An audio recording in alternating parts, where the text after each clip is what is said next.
Castilla, Castilla, Castilla por la reina y señora nuestra, la reina Isabel, y por el rey don Fernando como su legítimo marido.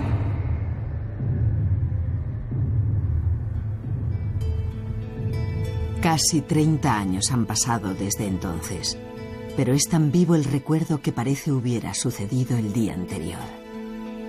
Desde que los médicos le han recomendado reposo, la reina Isabel ve desfilar uno tras otro, a veces sin quererlo, los momentos decisivos de su vida. Castilla, Castilla, Castilla por la reina y señora nuestra, la reina Isabel, y por el rey don Fernando como su legítimo marido.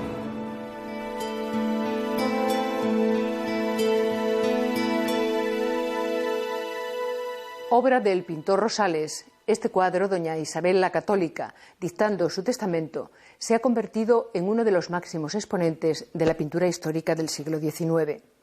La soberana dicta su testamento al notario Gaspar de Gricio, en presencia de su esposo, el rey católico, del cardenal Cisneros y de otros personajes de la corte.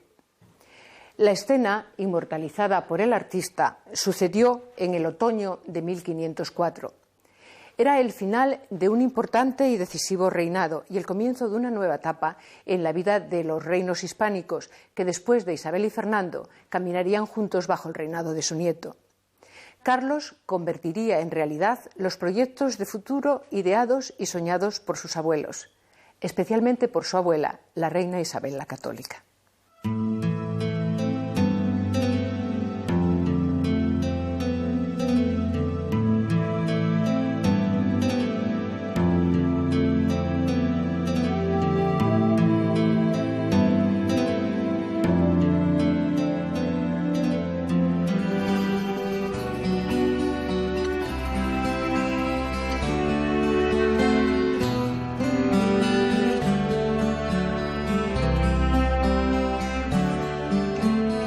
Hija de Juan II, rey de Castilla, y de su segunda mujer, Isabel de Portugal, Isabel nació el jueves 22 de abril de 1451, en Madrigal de las Altas Torres.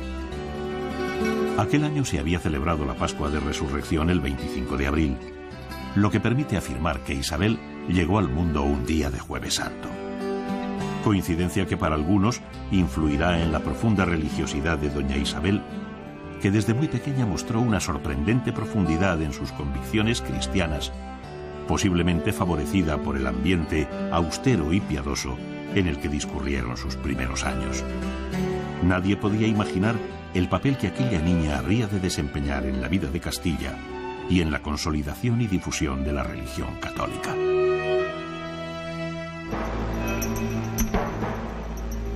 Cuando aún no había cumplido los 4 años, murió su padre, el rey, heredando la corona a su hermanastro Enrique, que reinaría como Enrique IV. Era un momento de transición y el umbral de grandes cambios políticos y sociales. Los viejos cimientos de la sociedad medieval se iban derrumbando. Los reyes intentaban terminar con las prerrogativas feudales. Había que desposeer a los grandes señores del derecho de ejercer la justicia en sus feudos y de tener ejércitos armados para conseguir y garantizar el poder absoluto de la monarquía.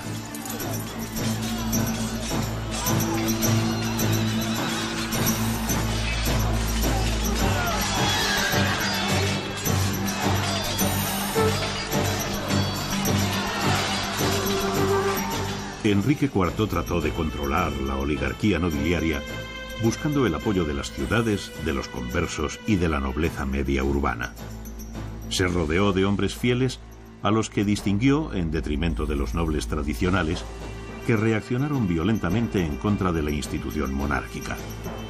Uno de estos nobles, don Juan Pacheco, marqués de Villena, al comprobar cómo Enrique IV nombraba a uno de sus más fieles servidores, Beltrán de la Cueva, maestre de Santiago, cargo al que él aspiraba, tramó la venganza. Amigo de la infancia de Enrique IV, Villena será sin duda el personaje más intrigante de la época, el hombre que consiguió doblegar la voluntad del monarca a su antojo. Para ello comenzó difundiendo la noticia de que la princesa doña Juana no era hija del rey Enrique IV, sino de Beltrán de la Cueva. Después convencerá al rey para que realice un cambio en la línea sucesoria. Y así, Enrique IV designará a su hermanastro, el infante don Alfonso, hermano de Isabel, heredero del trono y maestre de Santiago, con la condición de que éste se casara con la princesa doña Juana.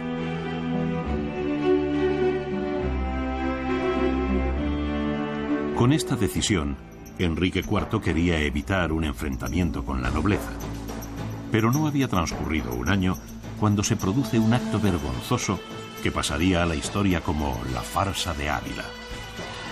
En una especie de escenario situado en el exterior de las murallas de Ávila, los nobles colocaron a un muñeco, lo vistieron de rey y al grito de «¡A tierra, puto!» lo derribaron. En aquella grotesca ceremonia, el marqués de Villena y la nobleza destituyeron a Enrique IV y proclamaron rey de Castilla a su hermanastro, el infante don Alfonso. Era la declaración de guerra civil. Pero en aquella contienda no hubo vencedores ni vencidos. El fallecimiento repentino del infante don Alfonso iba a influir decisivamente en los destinos del reino y también en el porvenir de la princesa doña Juana. A los nobles rebeldes poco les importaba el infante don Alfonso.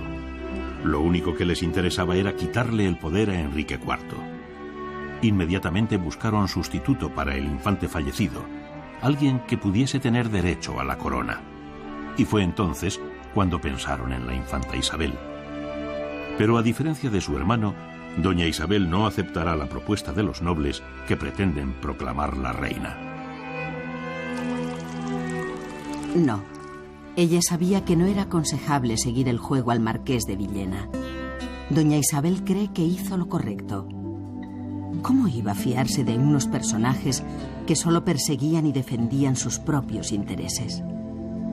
Además, ella no quería disputarle el trono a su hermanastro, ni sacrificar a los castellanos en un enfrentamiento civil que solo produciría dolor.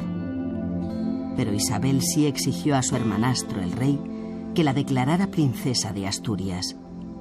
Ella debía ser reconocida como heredera. Pero legalmente, ¿le correspondía a ella la corona? Creo que con la documentación de que disponemos, sí. Porque indudablemente el matrimonio de Enrique IV con Blanca fue disuelto por una sentencia dictada por persona que no tenía capacidad para ello. Nunca fue confirmada por el Papa y por consiguiente tampoco hubo nunca una dispensa para el segundo matrimonio. Somos bastantes los que creemos que la heredera legítima era Juana la mal llamada, la Beltraneja, que en realidad era Juana de Castilla y le usurpó el trono a Isabel. Era la legítima hija de Juan II de Castilla.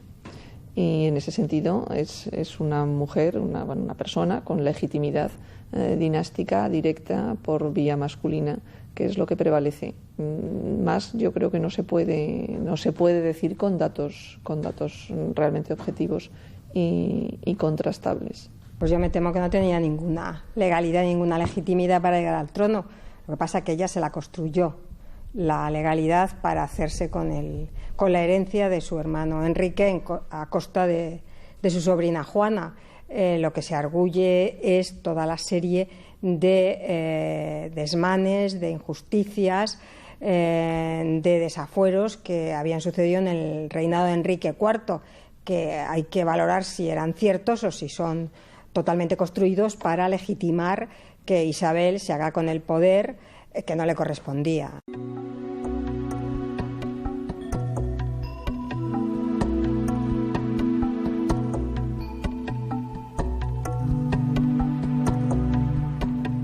Jamás olvidará el lugar donde sus deseos empezaron a convertirse en realidad. Corría el mes de septiembre de 1468, cuando en Guisando doña Isabel era reconocida como princesa de Asturias, legítima heredera. Enrique IV, por mantener la paz y el sosiego del reino, accedía a nombrarla su sucesora. Isabel se comprometía a no casarse sin el consentimiento del rey. Isabel siempre presentará como pruebas de su legitimidad lo acordado en Guisando, aunque lo allí pactado fuera incumplido por las dos partes. Nunca Isabel fue jurada como princesa heredera por las Cortes. Tampoco ella respetó lo referente a su matrimonio pues se casó en secreto con su primo Fernando de Aragón. En Guisando no hay un pacto. El pacto se hace y es un convenio privado en Casarrubios del Monte y en Cadalso un día antes. En Guisando lo que hay es un acto de reconocimiento. Reconocimiento de la legitimidad de Enrique IV y reconocimiento de la sucesión por parte de Isabel. Naturalmente ella en esto se ampara siempre porque es la base jurídica sobre la cual se apoya.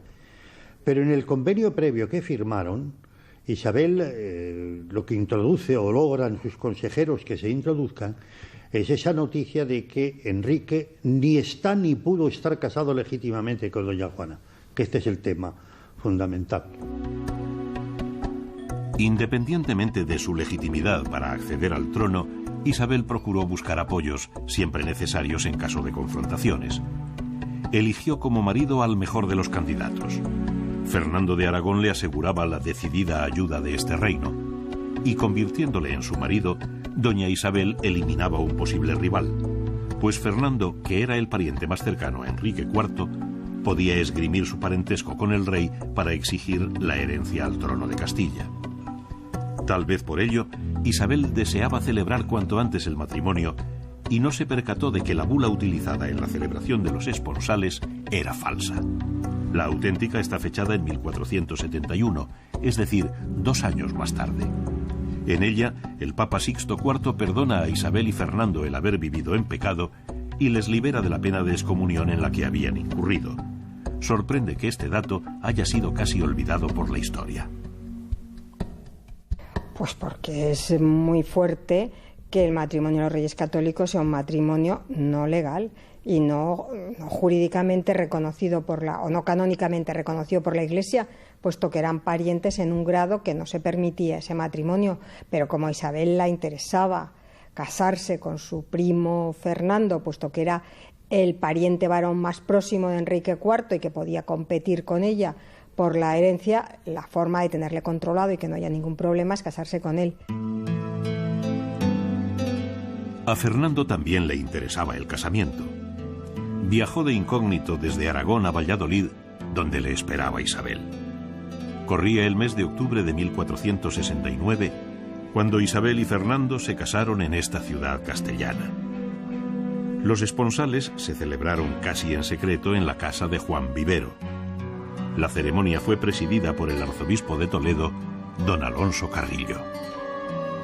El interés que cada uno de los contrayentes mostraba por unir sus vidas, sus fuerzas y sus destinos quedó totalmente justificado. El tiempo se encargó de demostrar la eficacia y el acierto de esta unión.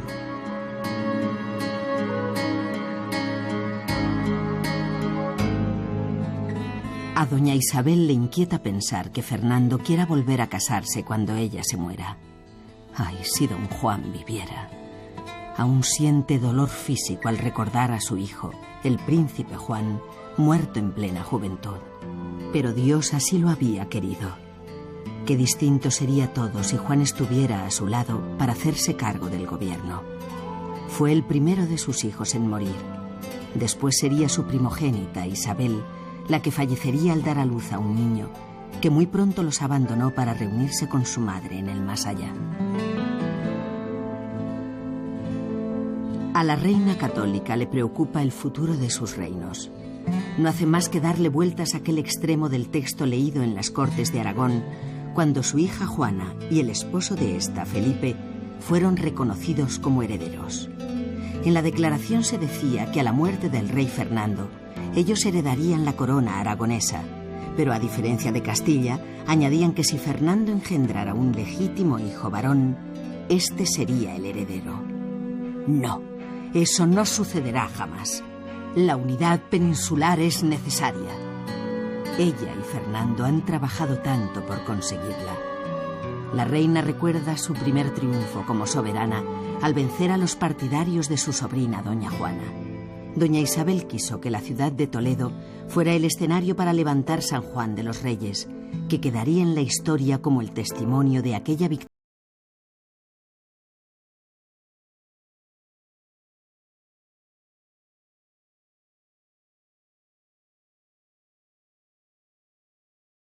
Portugal Isabel y Fernando mandaron redactar un acuerdo para la gobernación del reino. El nombre del rey precedería al de la reina en los documentos y las armas de la reina a las del rey. Administrarían la justicia juntos. En el caso de encontrarse separados, cada uno conocería las causas por su cuenta. El acuerdo era favorable a Isabel, aunque en el transcurso de la guerra, Isabel concedió al rey Fernando amplios poderes, aunque siempre dejó muy claro que la reina era ella. A pesar de ello, Fernando siempre defenderá los intereses de su mujer como propios.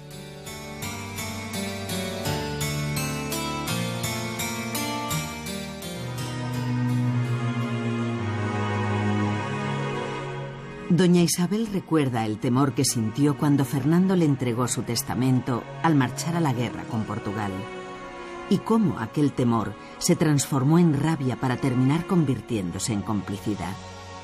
Fernando le pedía que se ocupara de sus hijos naturales y de las madres de los mismos, y ella había aceptado en un intento de corresponder a Fernando por el peligro al que se enfrentaba en el campo de batalla defendiendo los intereses castellanos. Isabel había asumido los errores de su marido como propios.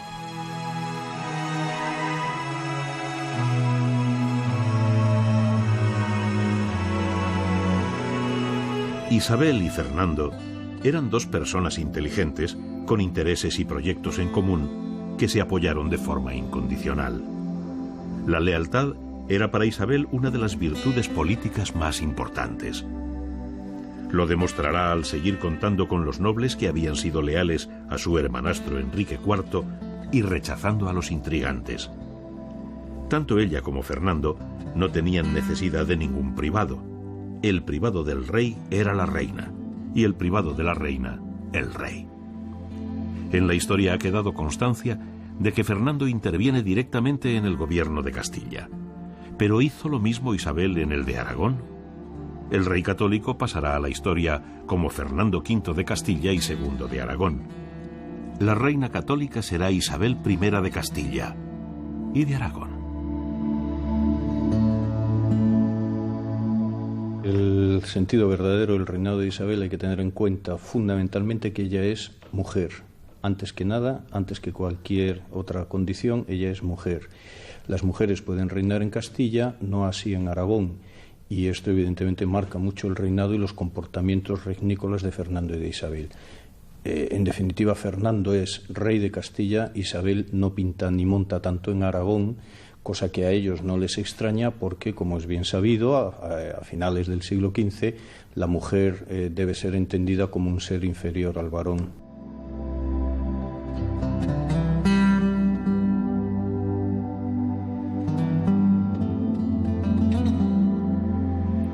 Lo cierto es que Isabel y Fernando formaron una pareja real muy unida, aunque un tanto atípica entre las de aquel tiempo, porque los dos eran reyes titulares, y si bien ambos defendían los mismos intereses y tenían un proyecto en común, los problemas de sus respectivos reinos no incidían en los monarcas con la misma intensidad.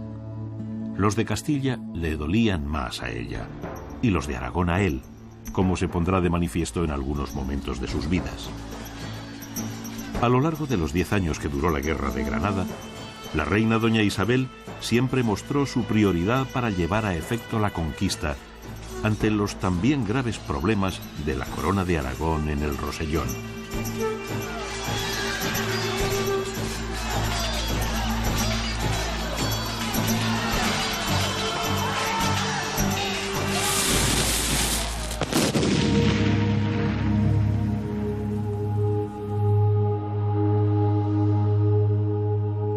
Granada. Cuánto tiempo y cuántos esfuerzos para unirla a la corona castellana. Solo entonces, aquella mañana del día 2 de enero de 1492, al entrar al lado del rey Fernando en la deseada ciudad, doña Isabel supo que sus proyectos podrían convertirse algún día en realidad. Aquel, sin duda, iba a ser un año decisivo en su reinado.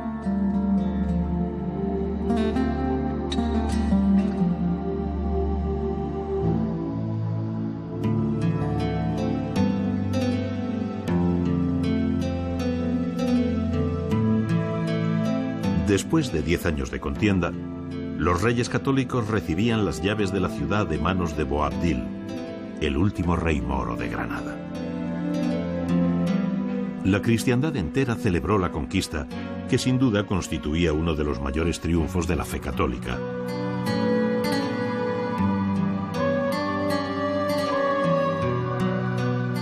Sin embargo, los reyes admitieron en las capitulaciones una cláusula en la que se reconocía a los habitantes de lo que fuera el reino nazarí el derecho a practicar libremente su religión, la islámica.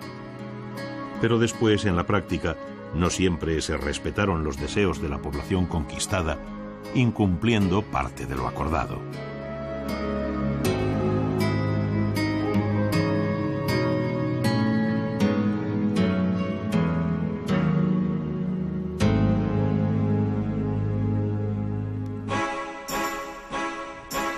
El problema que se les presentaba a los reyes de cara a la unidad de sus reinos adquiría connotaciones religiosas.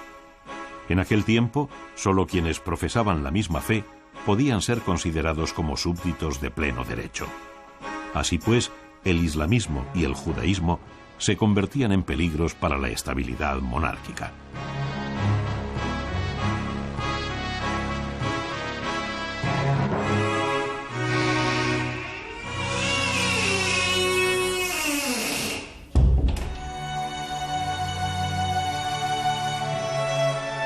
Los judíos ya habían sido expulsados de otros países europeos, pero en España era distinto.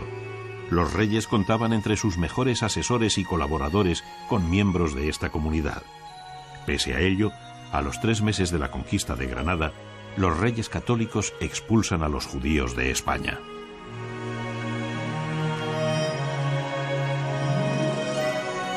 Que la expulsión se hace, se han escrito muchos disparates, que se hace para apropiarse de sus rentas.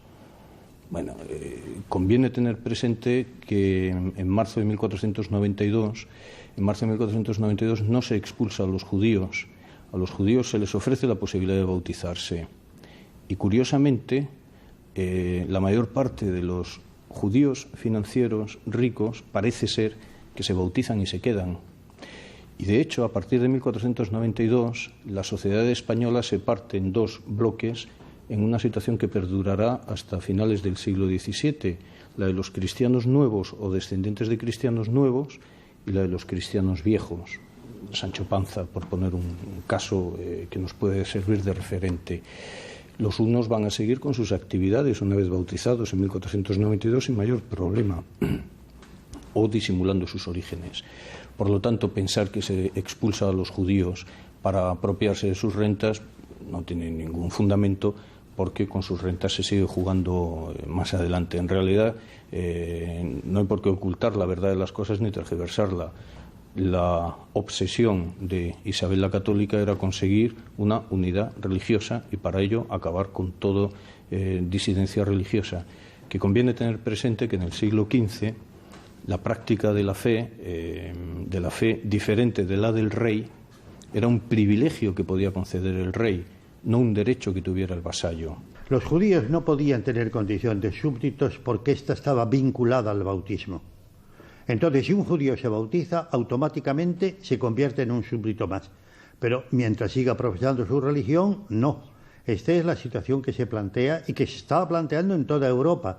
Por eso Francia o Inglaterra o Nápoles o Austria habían tomado ya la decisión de prohibir el judaísmo y obligar a los judíos a marchar, porque esta era la situación que a ellos les parecía que era un estorbo. No eran ciudadanos, no se les arrebata un derecho de ciudadanía. Lo que se hace es suspender un permiso de residencia que venían disfrutando desde muchos siglos antes. Es por muy duro que nos parezca hoy, es así, vamos, la situación.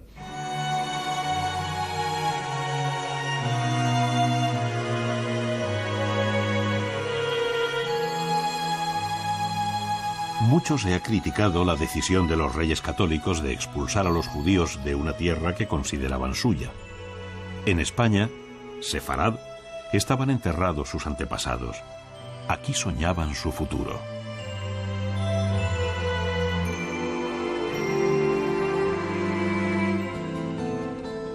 A doña Isabel le hubiese satisfecho que ninguno de los miembros de la comunidad judía abandonara el reino. Pero era necesario que se convirtieran a la verdadera fe. Algunos lo entendieron como Abraham Senior y toda su familia, que decidieron abrazar el catolicismo. Otros siguieron el ejemplo de Isaac Abravanel, optando por el exilio. Y desgraciadamente, hubo quienes se quedaron con la intención de seguir practicando en secreto sus creencias. Aquellos que se convertirían en el objetivo prioritario de los inquisidores, que implacables les hacían pagar su pecado por abrazar una fe y seguir practicando otra. Eran tiempos difíciles. Sin embargo, en siglos anteriores, judíos, cristianos y musulmanes vivían en armonía. Pero, ¿realmente sucedió así?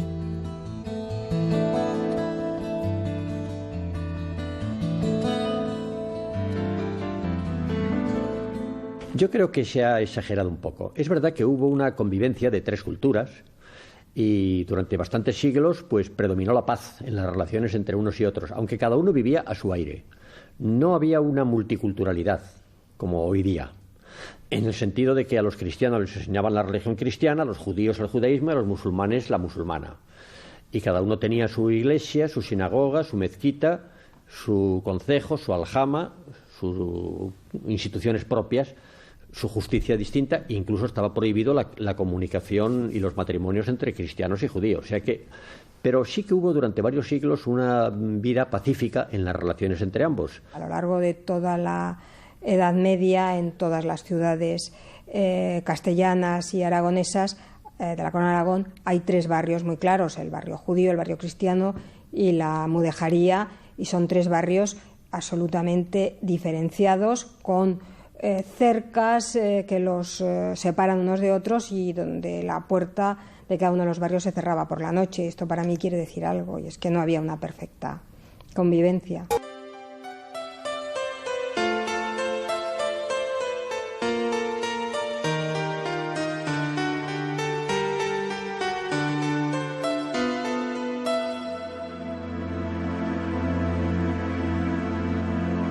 Doña Isabel siempre había defendido, y seguiría haciéndolo hasta el último aliento de su vida, la religión católica. Lo haría a pesar de la postura de algunos pontífices que parecían tener más en cuenta las protestas de los herejes que las de los propios católicos. A veces le parecía que al Papa se le olvidaba que era él quien tenía la obligación de defender la fe y poner fin a la amenaza de la herejía.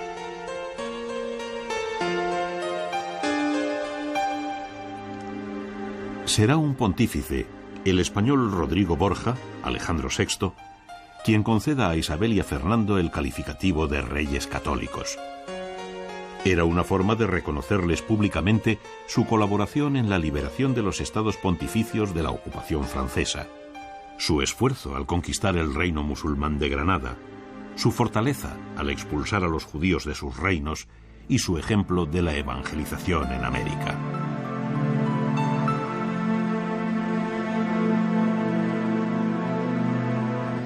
Resulta sorprendente observar cómo la tradición siempre ha dado todo el protagonismo de la conquista del Nuevo Mundo a la reina católica. ¿Quién no ha escuchado alguna vez que doña Isabel se vio obligada a vender las joyas de la corona para poder financiar el viaje colombino? Sin embargo, lo cierto es que fue un judío converso, un funcionario de la corte de Aragón, más tarde escribano de ración de la Santa Hermandad, Luis de Santángel, quien adelantó la cantidad suficiente para emprender la empresa descubridora. También se ha dicho que fue decisión exclusiva de la soberana el aprobar el proyecto de Colón. Es posible que doña Isabel, haciendo caso de las sugerencias de las personas que avalaban aquel extranjero, haya tenido a bien reunirse con Cristóbal Colón en varias ocasiones. Pero resulta muy difícil de creer que doña Isabel haya tomado la decisión en solitario. Claro que después nos encontramos con un dato sorprendente. Las tierras descubiertas, las Indias, fueron incorporadas a la corona de Castilla y no a la de Aragón. Porque lo que es conjunto es la decisión de que Castilla asuma esa empresa de Estado. Eso es lo que es conjunto, la decisión de asumir la empresa de Estado, pero la empresa la va a realizar Castilla. Es simplemente manifestar el rey que está de acuerdo con que la corona de Castilla se embarque en esa aventura. Pero eso no significa...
Pues Fernando cambia las disposiciones de Isabel, en realidad sin cambiarlas.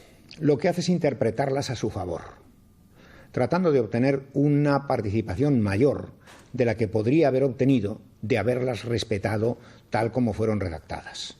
Muy probablemente, cuando la reina las redactó, no podía conocer la nueva situación en la cual el rey las cambia, y es de suponer que si lo hubiese conocido, a lo mejor las habría aceptado.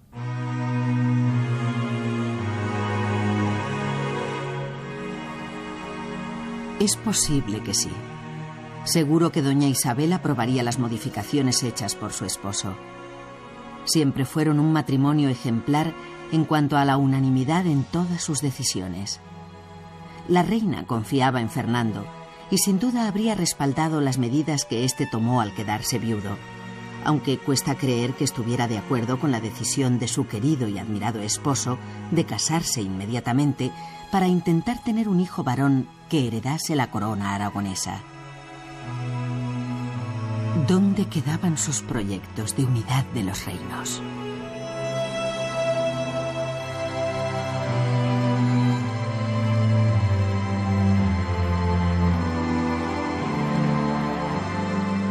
En realidad Isabel se casa con Fernando no por unir nada, sino por defender su propia legitimidad y defender la rama principal de los Trastámara castellano.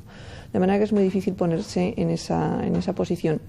Sin embargo, es muy probable que Fernando actuara de esta manera, llevado sobre todo por el afán de defender lo que es su herencia, lo que es también su legitimidad dinástica, que es Aragón, visto que Castilla no ha podido realmente hacerse con Castilla, porque Castilla tenía su reina y su propia heredera, que es Juana.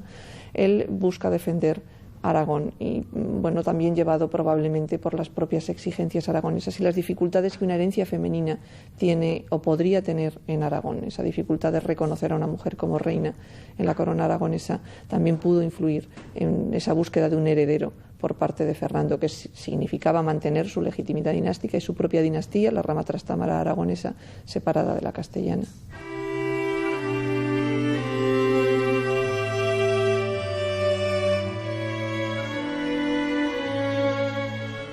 Doña Isabel teme que su hija, doña Juana, no pueda o no quiera hacerse cargo del gobierno, pero es a ella quien debe nombrar su heredera.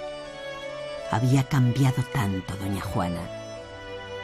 La última vez que estuvieron juntas era como si fueran dos extrañas. El ambiente excesivamente permisivo de la corte flamenca sin duda había afectado a su hija. Tampoco le agradaba a doña Isabel la influencia que su yerno Felipe podía ejercer sobre doña Juana. Castilla y Aragón necesitaban monarcas firmes y entregados que solo se preocupasen de los intereses de sus reinos como Fernando y ella habían hecho. La época de los reyes católicos y de Isabel como reina de Castilla supuso cambios trascendentales en muchos campos. Hombre, no es exactamente que desaparecieran los vínculos feudales, pero sí es cierto que la nobleza, que seguía teniendo un poder económico y social muy grande, muy prestigioso, perdió influencia política, en el sentido de que van a ser los reyes los que monopolicen prácticamente el poder político. Y se van a rodear, ante todo, de expertos en derecho, de letrados, que entonces les llamaban hombres de los expedientes, que son personas que conocen muy bien las cuestiones jurídicas y que además fueron siempre fieles y leales a los reyes católicos. Esto es uno de los pasos decisivos. Por supuesto, van a generalizar el régimen de corregidores, que ya venía de antes, pero de forma muy puntual y concreta, y ahora se expande para todas las ciudades y villas. Y los corregidores eran un poco como los ojos y los oídos del rey y de la reina. Ellos lo que hacen es una objetivación de la monarquía. Y eso ya es en sí un proceso de maduración. De tal manera que las instituciones legislativas, judiciales y ejecutivas funcionan por su cuenta. La intervención directa de los reyes se torna muy escasa. Las instituciones funcionan de acuerdo con sus estructuras. Por eso entramos dentro de lo que podríamos llamar el primer vehículo de la modernidad, es decir, hay un poder legislativo, hay un poder ejecutivo y hay un poder judicial, cada uno de los cuales funciona por su cuenta, todos en nombre del rey. Pero fíjese que en la actualidad también seguimos con esto, una ley es ley cuando la firma el rey, antes no, que es un mero trámite, de acuerdo, pero es un trámite que garantiza que todos se han cumplido todos los trámites necesarios para que eso pueda ser una ley, y ya es lo que se hace entonces.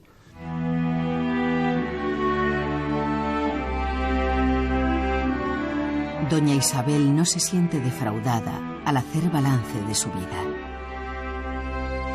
Luchó por aquello en lo que creía. Pero hay algo que le preocupa. No está segura de que su hija Juana pueda desempeñar un buen papel. Pero ahí está Fernando. Sí, añadirá una disposición a su testamento. Debe ser el rey Fernando quien se haga cargo del gobierno de Castilla si Juana presenta problemas. Para Isabel la heredera es Juana y no tiene ninguna duda, es su hija la heredera. Quizá duda, precisamente por la experiencia que ha tenido con ella y el desinterés político que Juana ha mostrado durante su estancia en Castilla, duda que Juana pueda realmente interesarse por la política y actuar políticamente. Ahí Isabel, manteniendo el principio dinástico de que la heredera es su hija, prefiere a su propio marido a su yerno. Isabel en el testamento manifiesta un gran amor hacia Fernando y un gran respeto. Y aparte de todo, yo pienso que Isabel tiene claro que para que haya una continuidad en sus ideales políticos es importante que Fernando siga teniendo un protagonismo y una fuerza y un poder grande en Castilla, posiblemente más que el que tenía cuando ella vivía, pero es la garantía de que su política se mantenga. Lo que sucede es que Fernando es un habilísimo político y Fernando tiene otros intereses que los castellanos. y por tanto Fernando no respeta siempre de una forma totalmente escrupulosa lo que Isabel había decidido, sino que Fernando mira sobre todo por los intereses propios y de la Corona de Aragón. Nadie cuestiona la importancia histórica de Isabel la Católica, que sin duda era una persona muy valiosa y con grandes dotes para el gobierno. Fue mujer, madre, esposa, pero sobre todo reina. Sensible al mundo de la cultura, doña Isabel gustó rodearse de personas que la introdujeran en las nuevas corrientes renacentistas. Sus hijas gozaron de una formación sorprendente para la época, causando asombro en las cortes europeas. Desde su puesto privilegiado como soberana, apoyó la reforma monástica y trató de impulsar a través de sus colaboradores la creación de conventos que fueran auténticos remansos de espiritualidad.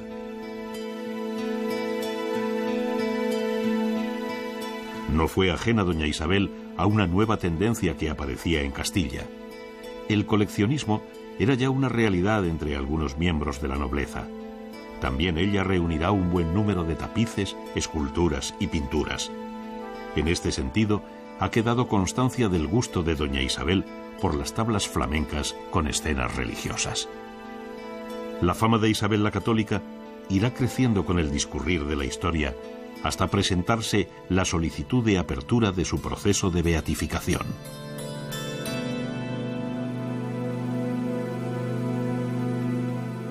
Pues yo pienso que es una faena para Isabel el que se la proponga como santa. Isabel tiene un valor grandísimo como reina, como una mujer que quiso el poder y que lo ejerció con una dedicación y una inteligencia grandísima. Beatificación y luego canonización, porque se supone que se pretende que se la haga santa. Este es un tema en el que yo no puedo entrar porque, claro, no depende de mí, depende de la Iglesia. No me parece oportuno. Yo creo que una persona que tiene que tomar decisiones de gobierno es una persona que tiene que ser juzgada en función de esas decisiones de gobierno, que se podrán entender, comprender, rechazar, pero trasladar eso al terreno de la interioridad religiosa, proponiéndolo luego como modelo de conducta a los demás, me parece muy peligroso. La beatificación es una cuestión relacionada con la creencia religiosa y con la Iglesia, por lo tanto creo que son dos campos distintos en los que, bueno, yo respeto lo que la Iglesia diga o haga, pero donde me parece que en mi opinión pues no debe entrar. Con respecto a la beatificación, yo como historiador no tengo nada que decir. A los santos los hacen los teólogos y no se hace por referéndum nacional ni cosas por el estilo. Allá ellos. Yo es un tema del cual no puedo hablar, porque da la casualidad de que soy uno de los testigos del proceso y se me han hecho advertencias muy importantes de que no puedo decir una palabra sobre el tema.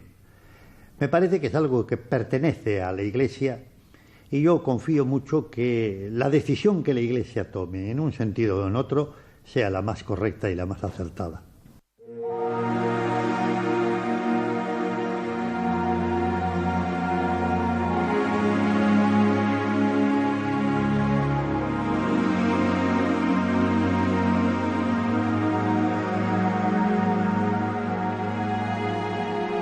La reina doña Isabel murió el 26 de noviembre de 1504 en Medina del Campo.